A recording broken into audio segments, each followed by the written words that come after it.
like to come up and talk about a new tool that they will be using. Quite popular this evening. Madam Mayor and Council. Just a quick update.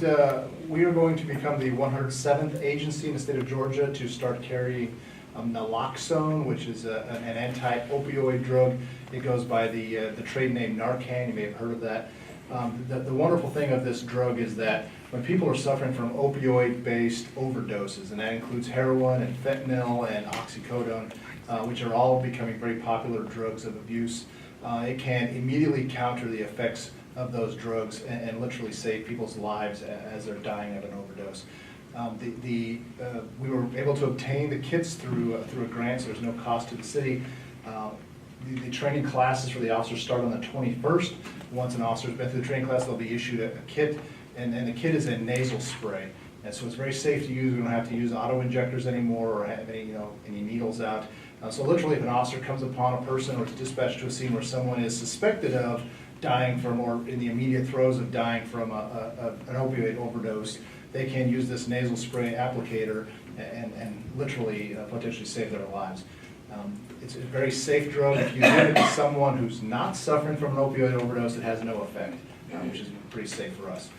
The other thing we're really concerned about is that some of these drugs can be absorbed through the skin accidentally, and when we have officers at scenes and they're dealing with some of these drugs or the mess left over from these drugs, if we have an officer who's accidentally exposed through absorption, they could have an opioid overdose, and then we'd have the kits available right there at the scene to help them as well. So we think it's a win-win. We think that it's going to potentially save lives in our community, and so within the next week we'll be rolling that out, and the officers will be carrying those on the street. Doesn't it last for 5 years, whether it's used or not?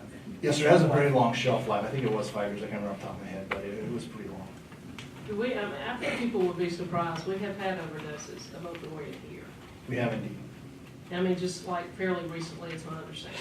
Yes, ma'am. We've had 2 just in the last 3 months, and I think that we've had 3 fatal opioid overdoses, all within the last year. We suspect that those are fentanyl laced. Fentanyl is an incredibly dangerous drug.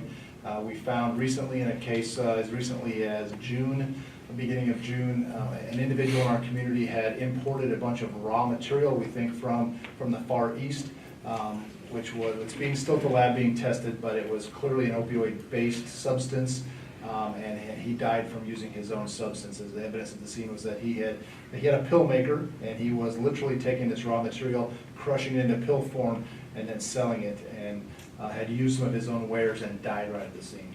In none of these 3 cases, I have to stress, we weren't there immediately. We wouldn't have been able to intervene with naloxone in any of those 3 cases.